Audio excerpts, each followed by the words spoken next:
Oi pessoal, eu sou Alessandro e o seguinte, nesse vídeo a gente vai conversar um pouco sobre um assunto que já foi tratado aqui no canal, inclusive numa audiência pública, que é a redução recente dos títulos Bonelli publicados no Brasil.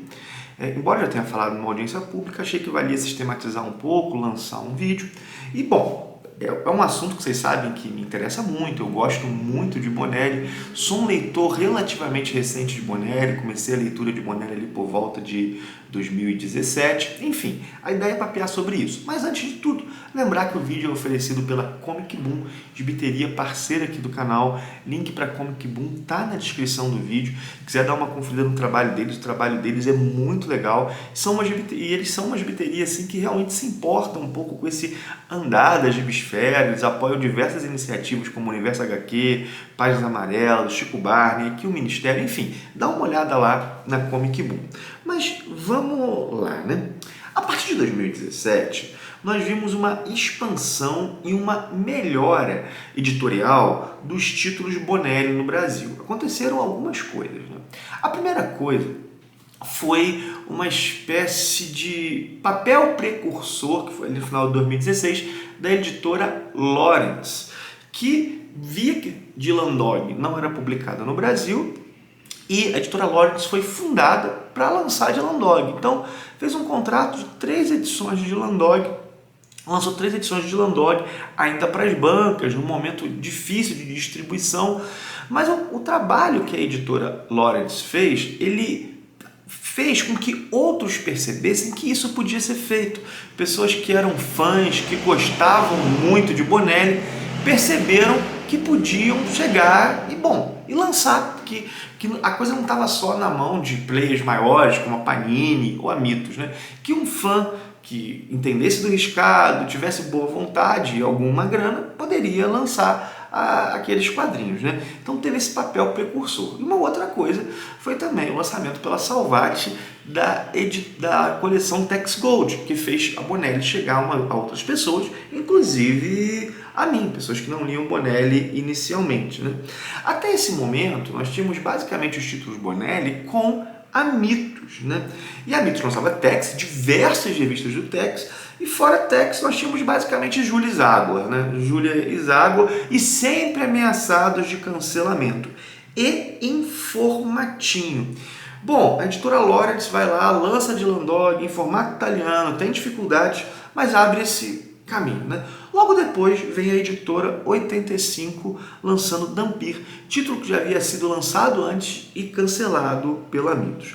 A partir daí nós vemos 2 movimentos. O primeiro é a chegada de novas editoras, toda hora parece que surgiu uma nova editora querendo publicar Bonelli, né? Nós tivemos a Red Dragon, que já existia e passou a lançar Bonelli, a Grafite, que surgiu publicando Bonelli, a editora Script, que trouxe títulos da Bonelli, a editora Trem Fantasma, que também trouxe títulos da Bonelli. Então, toda hora, parecia que todo mês tinha um anúncio de uma nova editora lançando Bonelli. O segundo movimento é que a própria Mitos resolveu expandir sua linha Bonelli. Lançou 4 títulos como teste. Nathan Never, Nick Ryder, Martin Mysterio e Dylan Dog. Desses, Nathan Never e Nick Ryder não passaram no teste de 4 edições, mas Martin Mysterio e Dylan Dog continuaram sendo lançados. A Mitos, ela passou também a lançar essas séries em formato italiano. Como eu disse até então, era tudo formatinho. E vamos lá, e aí, parecia que toda hora tinha um título Bonelli novo, sei lá, seja pela Mitos, seja por outras. Mr. No, Morgan Lost, Dragoneiro, Lilith, como eu disse, o Nathan Never que voltou. Cara, voltou muita coisa, toda hora era uma novidade, né? E muito desse trabalho foi feito a partir do Catarse. Eu falei aqui no canal, inclusive, caracterizando esse momento como uma primavera Bonelli. Inclusive a Panini lançou Bonelli, a Panini lançou Shambara, a Panini lançou o Mr. No Evolução, Deadwood Dick, enfim. Só que aí nós temos a pandemia, né?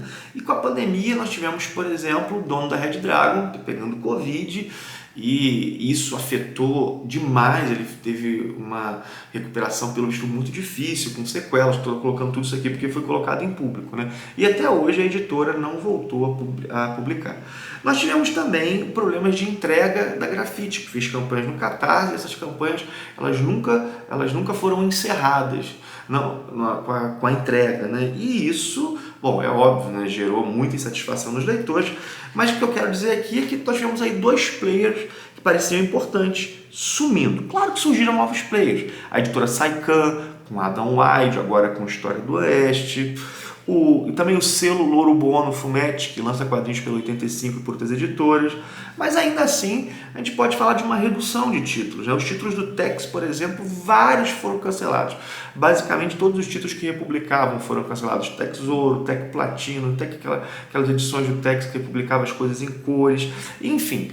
Depois nós vimos também alguns títulos sendo lançados, como o Tex Omnibus, né? Mas se a gente for pegar hoje a quantidade de títulos do Tex, nós tivemos uma redução. Porque os gibis do Tex são muito ligados à venda em banca. E a pandemia acelerou a crise da distribuição em bancas no Brasil, né?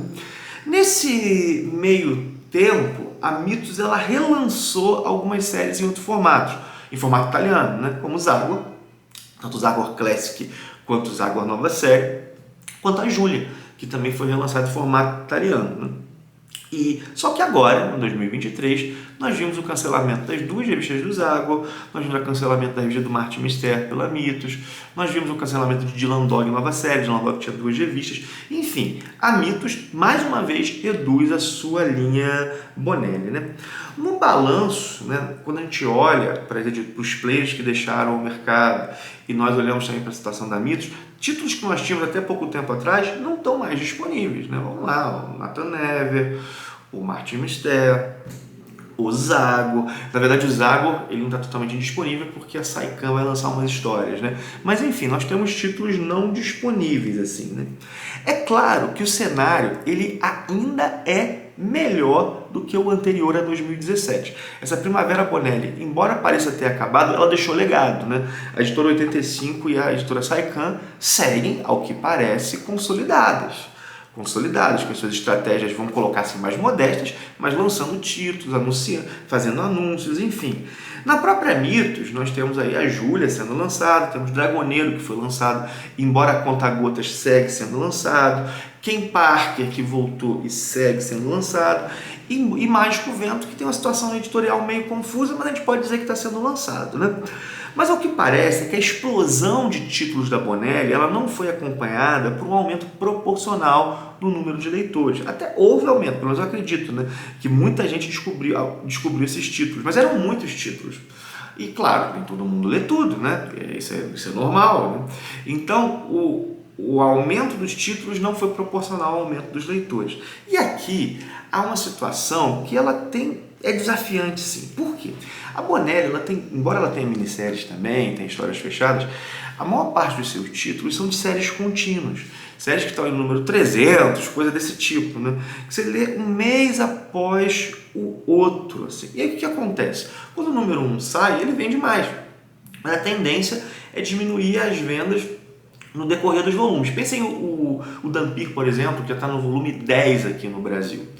É claro que você teve hype com alguns volumes, mas ele tem que ter uma quantidade mínima de leitores que permita que a publicação continue. E a tendência é que, sei lá, as pessoas demorem para comprar um pouco, comprem depois, não comprem o volume, né?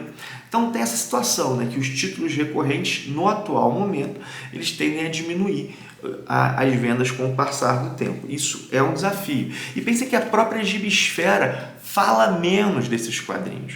Um volume 1 é muito mais comentado do que um volume 10. Né? Bom, a Bonelli também não trabalha com instrumentos que são comuns nos quadrinhos de super-heróis, por exemplo, eventos bombásticos, sei lá, Dylan Dog perde a perna, tô brincando, assim, mas quadrinhos de super-heróis tem isso, né? Morte, ressurreições, isso não é tão usado pela Bonelli. A Bonelli tem essa política de publicar histórias mês a mês, boas histórias. E a coisa é mais orgânica, né? E vale dizer, né, que embora eles sejam mensais, você pode pegar para a gente todos os títulos, pode pegar qualquer edição que você vai entender. É um modelo que é ligado a um outro momento, né? Um modelo ligado a bancas, por exemplo. Isso significa que está tudo acabado? Ao meu ver, não. Tem título Bonelli saindo. Mas torna, como eu disse, o cenário mais desafiante. Alguns movimentos foram feitos por editoras pequenas para lidar com esse momento, né? E também esse movimento depois foram seguidos pela Mitos. Por exemplo, edições mais parrudas. Da edição de 85, cada edição brasileira está ligada a 4 edições italianas, né? Uma redução da periodicidade, né? Você lança um encadernado, não dá para lançar um por mês, mas você consegue lançar, sei lá, 2 por ano, e aí vai mantendo aquele título vivo. A ideia da venda direta, do editor vender direto para o cliente, para o consumidor, o que reduz um pouco o preço, enfim. Só que, de todo modo, há necessidade para a Bonelli, nesse momento no Brasil, de um esforço de marketing. É claro que não é uma coisa mágica. Lá na Itália, a Bonelli também tem seus desafios, né? Mas vale dizer que um certo esforço de marketing pode melhorar as coisas. O material é apaixonante, minha gente. Posso falar isso por mim mesmo, assim. Aqui eu penso que a responsabilidade da Mitos ela é maior que das outras editoras, assim, porque ela tem uma estrutura maior, né? Fico pensando, esse ano agora, né, nós temos aí, vão ser publicados pela Panini, os crossovers Batman de Landog, Dragoneiro Conan, Zagor e Flash. Tem pessoas que vão talvez ler isso não por causa dos títulos da Bonelli, mas por causa dos outros títulos, né? A Mitos, principalmente com o Dylan Dog que ela está publicando e com o Dragoneiro, ela tem que fazer algum movimento. No mês de publicação desses títulos, fazer algum movimento de marketing para que pessoas, por exemplo, que leiam por causa do Conan, cheguem ao Dragoneiro, né? Que movimento é esse? Eu não sei. Mas você sabe o mês que a Panini vai lançar a coisa. Esse movimento tem que ser, por exemplo, da Mitos, não da Panini. A Panini vai fazer um movimento para aquele título que ela está lançando. Enfim, acho que situações como essas devem ser aproveitadas. Reparem, não estou dizendo que isso vai resolver, mas são oportunidades que, dado o contexto, não podem ser perdidas. Acho importante também fazer os títulos da Bonelli chegarem aos nichos próprios deles. A Bonelli tem isso, né? Ela publica gibi de terror, gibi de ficção científica, gibi de fantasia. Então, por exemplo, Dragoneiro, chegar nas pessoas que jogam RPG, que curtem literatura de fantasia, de Landog, chegar ao pessoal que curte terror. Enfim, é importante fazer um marketing voltado para esses nichos e não necessariamente para quem já fala sobre quadrinhos. Por exemplo, influenciadores de fantasia, receber um Dragoneiro, ter alguma coisa para que essas pessoas falem. Enfim, esse tipo de coisa, assim. Acho também importante uma aproximação com influenciadores que falam sobre quadrinhos e não necessariamente sobre Bonelli, para que pessoas que leem outros quadrinhos descubram a Bonelli. Isso já aconteceu em algum momento, tá? Eu entendo que tudo isso pode não ser fácil, tudo isso pode não ser suficiente. Eu não sou de marketing, só que eu sei que isso tudo aqui me parece um pouco óbvio, né? E que é importante. E outras coisas também, é claro. Mas eu não consigo vislumbrar tanto, assim, né? Porque eu não sou da área. Mas eu julgo realmente que a responsabilidade da Mitos é maior. Por quê, assim, né? Porque as outras editoras, várias vezes, são exércitos de um homem só. Lá, o Neymar na Mitos, o Neymar na Saican, o Léo na 85, enfim. É impossível para essas pessoas. Claro que elas têm que buscar fazer a parte delas, mas a Mitos deveria tocar isso com mais vigor. Não estou dizendo que ela tem que fazer propaganda para os outros, vão dos próprios títulos dela. Mas aí eu acho que quem faz para um gera uma sinergia para o todo. O pessoal descobre a Bonelli, vai para outro título. É importante fazer com que esses títulos apareçam. Esse é o ponto, assim, né? Posso dizer porque eu fui cativado pela Bonelli, assim, e foi por uma coisa de um influenciador. Fui lá ver o Confins do Universo sobre a Bonelli, achei aquilo muito maneiro, comprei a Tex Gold, entende? Você tinha um gibi disponível e você tinha gente falando dele. Enfim, né? Uma coisa que eu posso dizer também é que eu tenho feito a minha parte, né? De ser apaixonado por Bonelli, que eu sou. Me alegra de vez em quando receber mensagem aqui de gente que começou a ler Bonelli por causa do Ministério dos Quadrinhos, né? Isso me alegra de verdade, gente, de verdade mesmo. Enfim, tá aí uma reflexão um pouco solta, espero que vocês tenham gostado. Que outras coisas poderiam ser feitas para que as pessoas chegassem a Bonelli? Bota aí nos comentários, né? Eu tenho todo interesse que a Bonelli siga firme e forte no Brasil, porque são títulos que eu gosto muito, né? Bom, mas vamos lá, o que eu tenho que falar? Falar do jabás no canal, né? Lembrar do link da Amazon, tá na descrição do vídeo. Fazer alguma compra nessa loja usando o link, você ajuda demais o canal. Qualquer compra que você fizer usando o link, você ajuda o canal. Deixa eu pensar outra coisa, curte, comenta, compartilha. Essas coisas não posso deixar de falar, né? Então por aqui, um forte abraço e até o próximo vídeo.